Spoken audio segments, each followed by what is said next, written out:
Hello hello good evening everyone. हम complete biology revision series कर रहे हैं जिसमें कि 10 से 15 मिनट में पूरा चैप्टर रिवाइज करवाए जाएंगे। जो बच्चे नए हैं इस चैनल को सब्सक्राइब कर सकते हैं और जिन्होंने इस चैप्टर को पढ़ रखा है वो 1.5x या 2x में इस वीडियो को देख सकते हैं। सो आज का हमारा टॉपिक है microbes in human welfare and the living world. So चलिए स्टार्ट करते हैं without any delay. So let's go. Question number 1 क्या है? Which of the following is true about an organism showing growth? क्या कहा है? Organism showing growth. So increase in mass, ability to sense environment and giving a suitable response and definitely able to reproduce. ये ज़रूरी नहीं है and both A and B ये भी नहीं है। Ability to sense environment and giving a suitable response ये होता है बट ये बहुत ज़रूरी नहीं है कि ये सेंस को मतलब एनवायरनमेंट को सेंस करके रिस्पॉन्स देना ज़रूरी नहीं है। बट हाँ, ऑर्गेनिज्म शोइंग ग्रोथ मतलब इसका एटलीस्ट मास तो इंक्रीज कर रहा होगा। So option A is the correct answer. Question number 2 क्या दिया है? Fungi spread easily due to. Option A hundreds of asexual spores they produce. हाँ, एसेक्सुअल स्पोर्स प्रोड्यूस करता है बट ये हंड्रेड्स में नहीं होता, ये मिलियंस में होता है। So millions of asexual spores they produce will be the correct answer. Question number C 2C is the correct answer. Question number 3. Select the correct one regarding nomenclature principles of plants. Correct one regarding nomenclature principles for plant. क्या है? Plant है ना? So International Code for Botanical Nomenclature will be the correct answer. So ICBN is the correct answer. Which of the following is an example of vertebrate? कौन सा example है? Earthworm, frog, spider and butterfly. So for vertebrates पहले हम जानते हैं vertebrates और invertebrates में क्या डिफरेंस होता है ना। वर्टिब्रेट्स में क्या होता है, इसमें बस पूरा ढांचा होता है ना, पूरा स्केलेटल सिस्टम होता है और हाँ वही स्केलेटन होता है ना। हाँ पूरा स्केलेटन जैसे ह्यूमंस में होता है ना, रिब्स, लिम, फिबिया, टिब्यूला, पूरा अंदर का स्केलेटल सिस्टम। अर्थवर्म में नहीं होता है, बटरफ्लाई में भी नहीं होता है। और जो बोन मेरो या रीढ़ का हड्डी जो होता है पीछे का, वो सिर्फ फ्रॉग में पाया जाता है, मतलब वर्टिब्रेट ना, वर्टिब्रेट में पाया जाता है और यहाँ पर एक ही वर्टिब्रेट है, frog. And other all earthworm, spider and butterfly they are invertebrates. Remember, earthworm, spider and butterfly they are invertebrates, so they will be incorrect and frog is vertebrate, so frog is vertebrate, so B will be the correct answer. Smallest unit of classification क्या है? ये बहुत easy है, NCERT direct line का है, species is the correct answer. Question number 6. A definite character which can differentiate between living and non-living thing. क्या होगा इसको? Between living and non-living.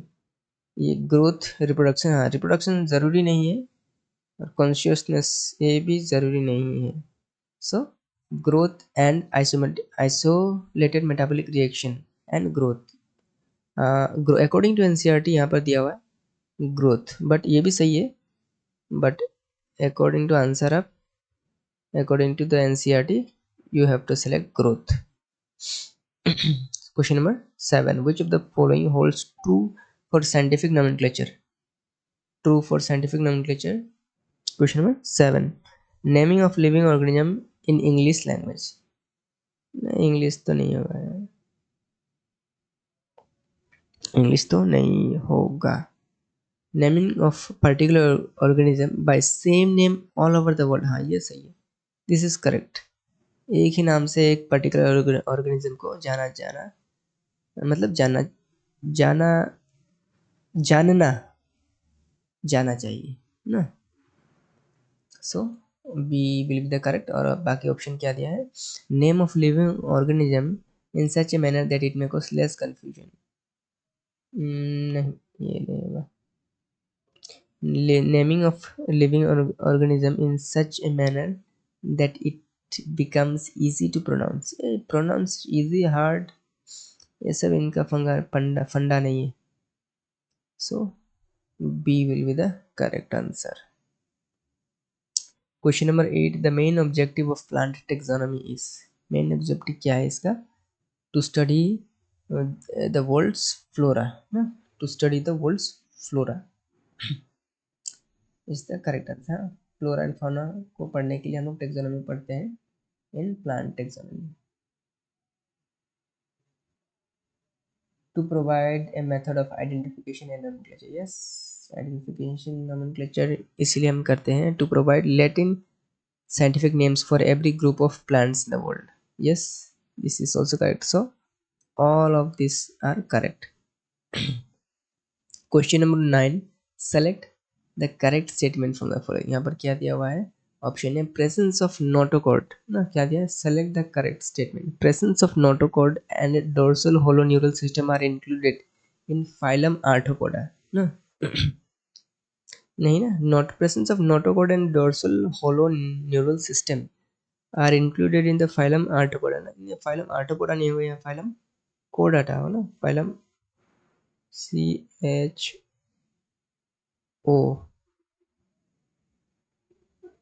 ये कोडाटा होगा, DATA,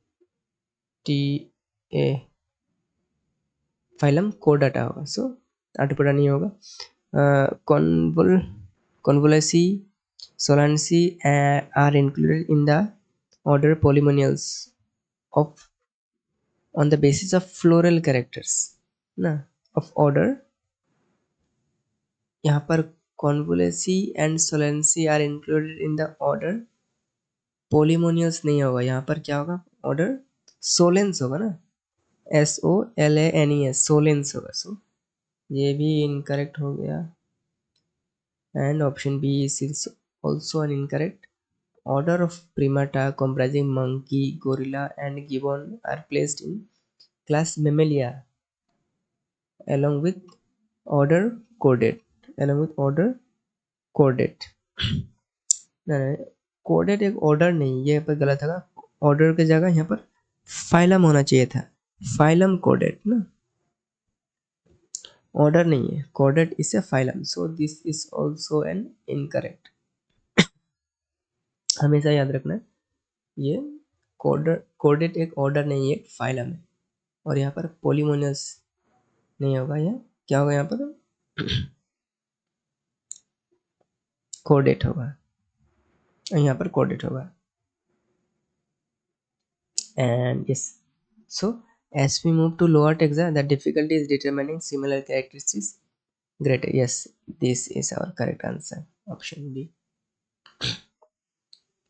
The most acceptable concept of species, the most acceptable concept of species क्या है? Biological concept is the most acceptable is the correct answer. हमारा NCERT straight forward question है, सो इसमें ज़्यादा concept लगाने की ज़रूरत नहीं है। Which of the following promotes diversity among living ones? Diversity among living ones.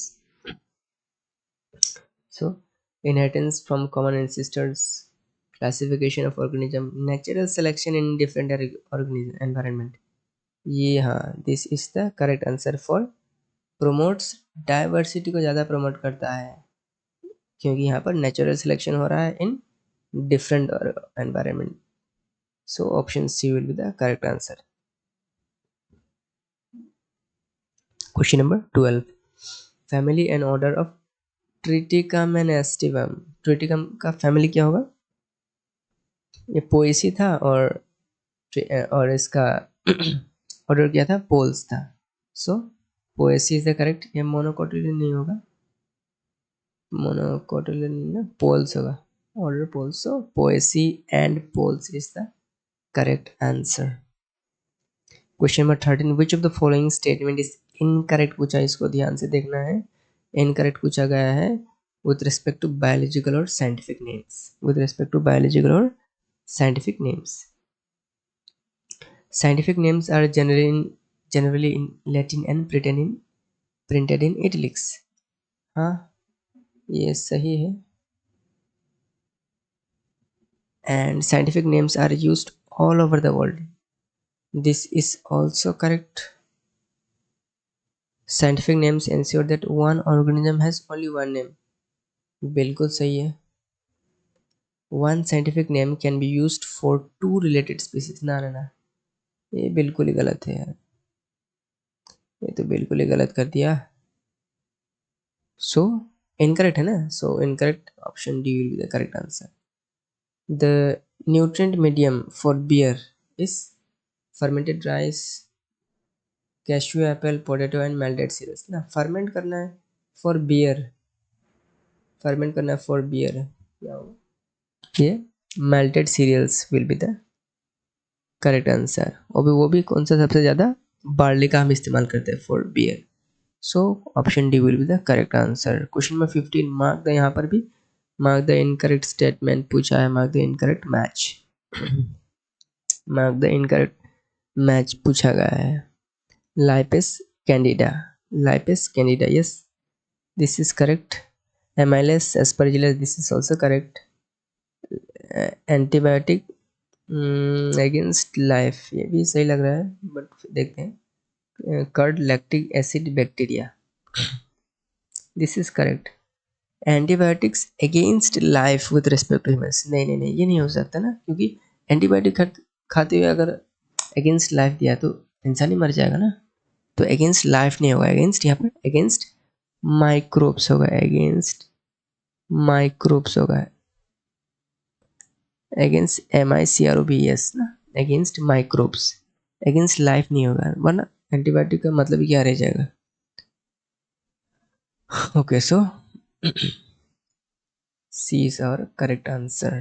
The large holes in Swiss cheese are due to the production of large amount of, ये बहुत आसान है, ये प्रोडक्शन ऑफ CO2 के कारण ये holes produce होता है। So question number 16 answer will be C।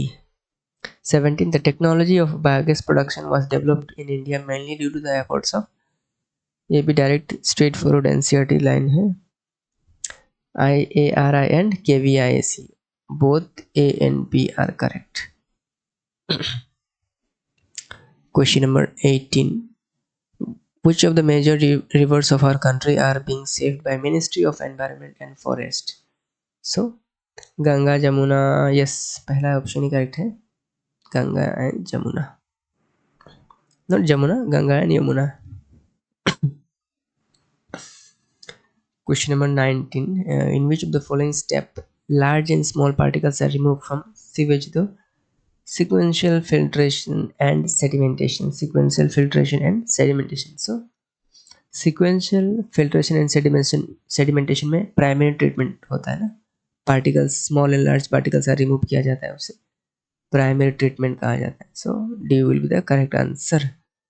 Question number 20 क्या दिया है, mark the correct option with respect to biogas production, with respect to biogas composition, not production, composition.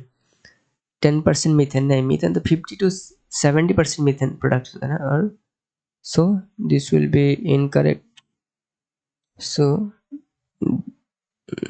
This will be incorrect and CH4 is a major component. CH4, एक minute में इसको rubber ले लेता हूँ, okay just a second, just a second, okay, CH4 is a major component, हाँ CH4 major component will be the correct answer and CO2 नहीं, CO2 अगर second major component पूछे तो CO2 आएगा ना, और ये तो कुछ भी दे के रखा है भाई, so option B will be the correct answer. Question number 21, all solids that settle from the dash and supernatant form dash. So 21 क्या दिया है, all solid that settle form are primary sludge and supernatant form effluent. So primary sludge एक ही option में है and effluent will be the correct answer. BOD refers to the amount of oxygen that could be consumed in all organic matter in 1 liter of water were reduced by bacteria. नहीं ये तो oxidise होगा ना, ये गलत हो गया। The amount of oxygen that could be released in all the organic matter in 1 liter of water were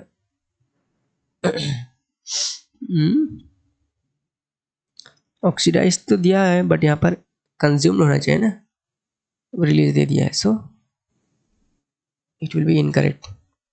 the amount of oxygen that could be consumed if all the organic matter in 1 litre of water were oxidise by bacteria, oxidised भी है, इसको ध्यान से देखना है, oxidised है या reduced है इसको देखना है, और यहाँ पर कंज्यूम्ड है या रिलीज्ड है इसको देखना है।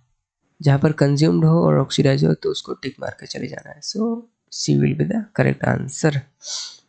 Dash is commonly found in anaerobic sludge digestion during sewage treatment. So methanobacterium, हाँ ये पहला ऑप्शन में ही करेक्ट आ गया। So A will be the correct answer. फिर भी देख लेता हूँ ऑप्शन में, ने ये सारा गलत किया हुआ है। Question number 24, an example of microbial biocontrol agent that could be introduced in order of control butterfly caterpillars na, to control butterfly caterpillars is na. So B theoregenesis is the correct answer। और B theoregenesis क्या है, virus तो नहीं है, ये bacteria. B theoregenesis is the correct answer। B theoregenesis available in sachets as dried pores में होता है। So option A will be the correct answer. So आज का हमारा यह लास्ट क्वेश्चन था। Thank you so much. और आप ये वाला आंसर की है, इसको स्क्रीनशॉट ले सकते हैं, और किसी को इस पीडीएफ चाहिए तो मुझे कमेंट कर सकते हैं। और हमारा कुछ इसी सीरीज़ का पूरा प्लेलिस्ट है, आप प्लेलिस्ट को भी चेक कर सकते हैं। So thank you so much.